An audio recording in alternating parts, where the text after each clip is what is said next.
Howdy, folks, and welcome to TuneScores, your bi-weekly dose of whatever this is. My name's Cary Nightingale, and with me, as always, is Kevin Niebrick. Kevin, how you doing? Doing great. Awesome.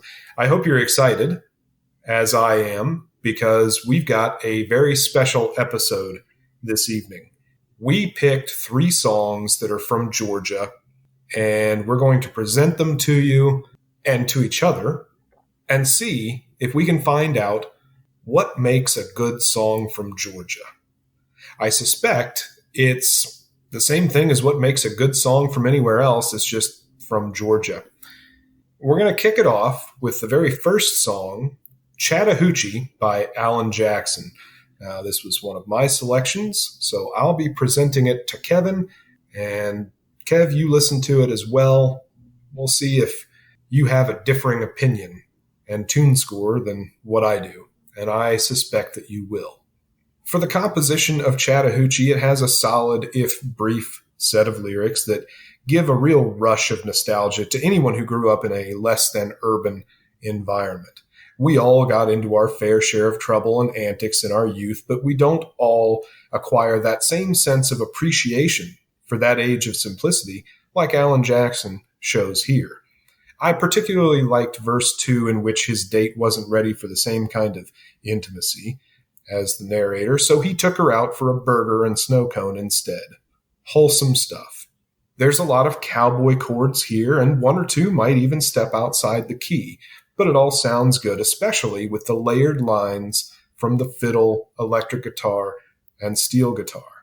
I rated the composition at 3.1 out of 4 points.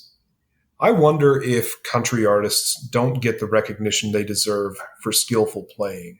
Sure, those cowboy chords are pretty easy to strum, but the rest don't come so easy. This is very well performed, and I heard no mistakes. I rated it at 1.0 out of 1.2 for the performance. This version that we listened to is under 3 minutes, so it's a lot less repetitive. Other versions would score lower for adding more repetitions of the vocal sections and extending past the 4-minute mark.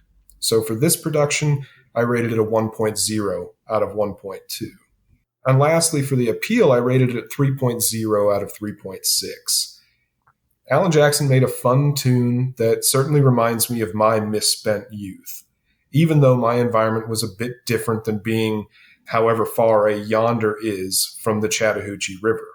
Bonus credit for sneaking Hoochie Coochie onto commercial country music radio in the early 90s. I gave Chattahoochee an 8.1 out of 10 tune score. So I obviously liked it. That's probably why I picked it. But Kev, I'd love to hear your thoughts. Okay, don't get mad at me. Alan received a 2.3 out of 4 possible points for composition. That's not a terrible score. Relatively high marks across the board. A little bit above average for me.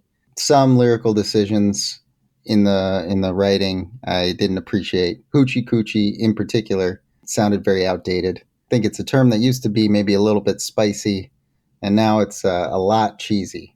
I really appreciated that he was able to tie the chorus back in after the second verse while maintaining the timeline of the narrative. I thought that was impressive. And I think the hook is clever. A lot about living and a little about love. Genuinely a great line. For performance and production, Alan earned a 1.0 out of 1.2 for both. No notes here. I thought there was excellent soloing on both the slide guitar and was that a fiddle, Cary? Yes, it was. Very well done there. For appeal, I gave Alan 1.7 out of 3.6 points. The emotion definitely hit me where I live for 1.3 out of 1.6 points. You mentioned that Alan wrote this song as like a nostalgic throwback to growing up in a rural area. I grew up in the city, and this felt very familiar. So I liked everything that he was writing about. But I saw very little to no innovation here, and repeat listenability for me is low at 0.4 out of 1.6. It's not my particular cup of tea. My final tune score for Chattahoochee by Alan Jackson is 6. 6 out of 10, and I rated it at 8.1. There is some division there, and that's all right. There are some genres that are not my cup of tea. If this particular song, or if country songs in general, are not necessarily what you dig, Kev, that's all right. And same goes for all of our listeners. But I am, as always, both glad that, Kevin, you gave it a try, and hopeful that the rest of our listeners will as well. As always, we've updated the TuneScored tracks playlist on YouTube with the 3 songs for this evening. We invite you to check them out. Come back here. Let us know what you thought. Were we right? Were we wrong? But that does it for Chattahoochee, our very first song from Georgia that we've reviewed. For our second song from Georgia, Kevin picked Bombs Over Baghdad by Outkast. Since it's his selection, he's going to explain it to me and you. Kev, go ahead. So this song is off their album Stankonia, which celebrates its 20th anniversary this month on October 30th. With a deceptively relaxing intro melody, Bombs Over Baghdad turns a corner and takes off at 155 beats per minute for the next 4 minutes and 17 seconds. This track has everything. A pushing synth melody that continually builds throughout the piece. Playful lyrics that demonstrate Big Boy and Andre 3000's impressive vocal abilities. A very catchy hook. And an eclectic mix of music genre techniques, including a rapid-fire electronic drum track, a gospel choir singing the hook, an electric guitar solo, and vinyl scratching. They are goddamn all over the place on this one. For composition, Outkast received a 3.5 out of 4. As far as performance and production go, Outkast earned 1.2 out of 1.2 from me for both. I have no notes here. I loved everything about it. I gave Outkast 3.4 out of 3.6 possible points for appeal. Everything about this song is my favorite. My overall tune score for Bombs Over Baghdad by Outkast is 9.3. Cary, how did you feel about it? I feel like our fortunes have reversed since the last song. I didn't hate Bombs Over Baghdad. Probably would not have been the Outkast song that I picked, because I've heard some Outkast songs, but I had actually never heard this one before. I think it came out just a little bit before my, time of listening to music and expanding out of just alternative rock and Wichita's T95 station. For Bombs Over Baghdad's composition, I actually thought it was strong. Very strong. Rated at 3.3 out of 4.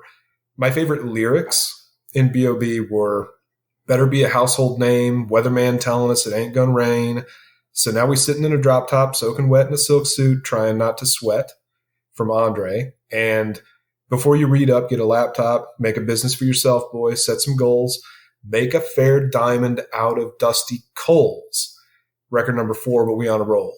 Hold up, slow up, stop control from Big Boy.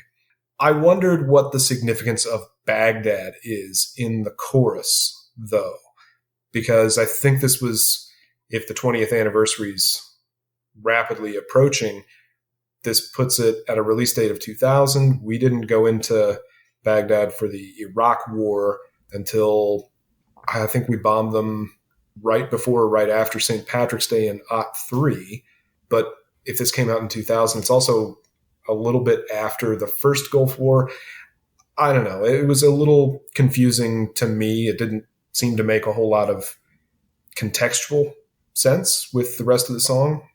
I really like the really steady rhythm. It's fast.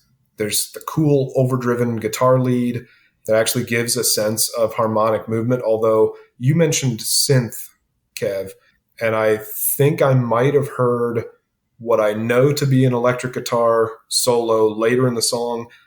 I might have heard that as being the synthesizer. I might have thought it was all just a guitar, but maybe it was 2 separate instruments. There's definitely, I think, a synth melody played maybe in between guitar solos or something like that. Okay. There's for sure a guitar solo, and I think there's an extra synth melody going on, but there's a synth chords in the background kind of driving it throughout the piece as well. Okay, I'm referring to a melodic line that gives a sense of harmonic movement. So there's not much change in the melody except, every measure or so. And that's actually my issue with the production, or the first issue. The lead guitar line being a bit too low in the mix for my taste during most of the song, but it turns out that's a synth line that I just misheard because it was too low. And I thought there was too much chorus in this arrangement. I really felt like the strength of this song was the verses from Andre and Big Boy. And the chorus, because I don't really get the Baghdad reference, that's why I thought it was too overly used or repeated too often. So I rated the production at 0.8, 2/3 credit out of 1.2. Performance, I had no notes. I thought it was a really strong performance. I thought it warranted a 1.0 out of 1.2. But lastly, for the appeal, this is such a strongly composed and performed song. I wanted to like it more.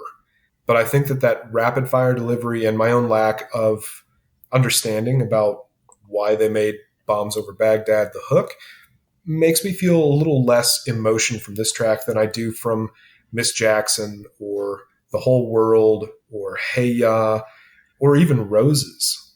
That said, I do still think it's highly listenable and very much worth your time to check it out. So I rated the appeal at 2.1 out of 3.6 and the overall tune score of 7.2 for Bombs Over Baghdad. So that's been another song that may or may not be representative of songs from Georgia. That's Bombs Over Baghdad by Outkast. But that said, I think it's time for another short break before we come back with our third song from Georgia. This one's brought to you by Soundclown.com. When you upload your music to SoundCloud, you're putting it into the cloud. But when you upload to SoundClown, you might as well be throwing it in the gutter. SoundClown, we all float here. We'll be right back.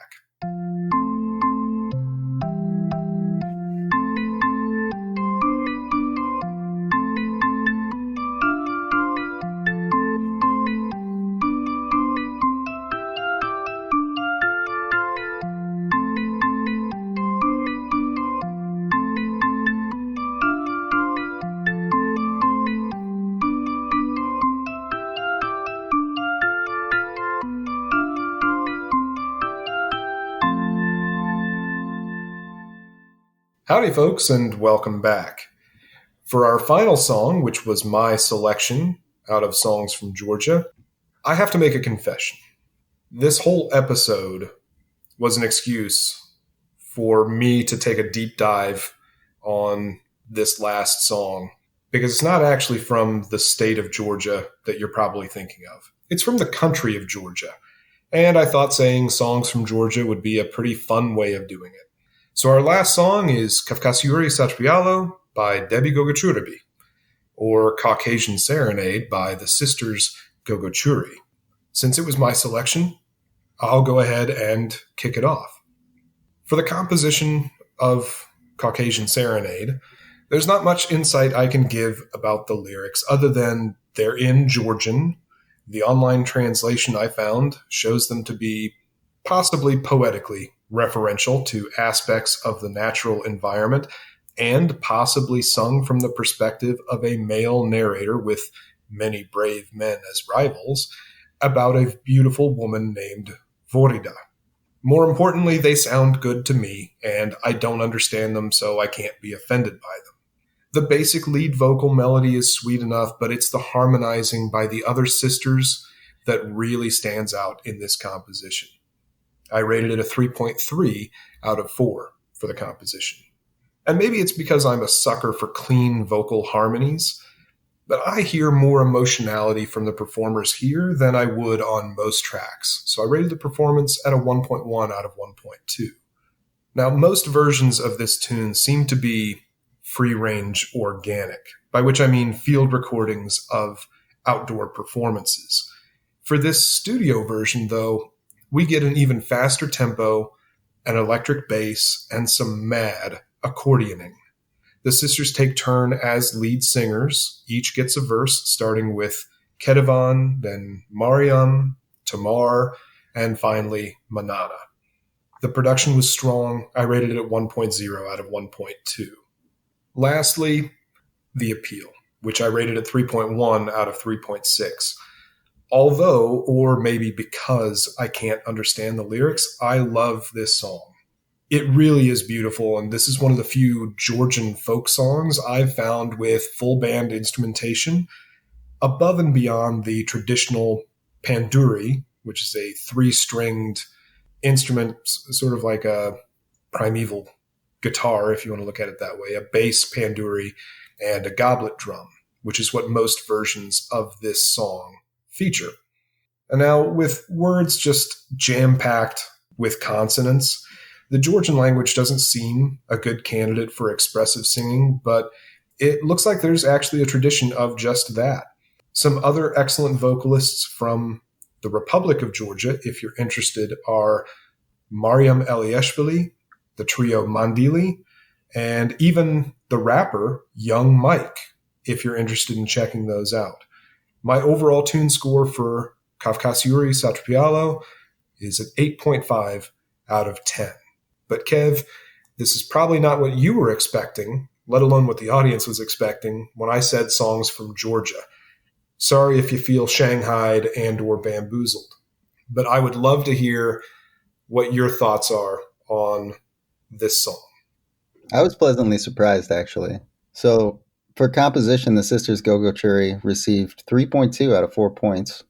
I thought the most impressive aspects of this piece were the rhythm, in particular, and the harmony. There was a lot of interesting rhythm stuff going on there.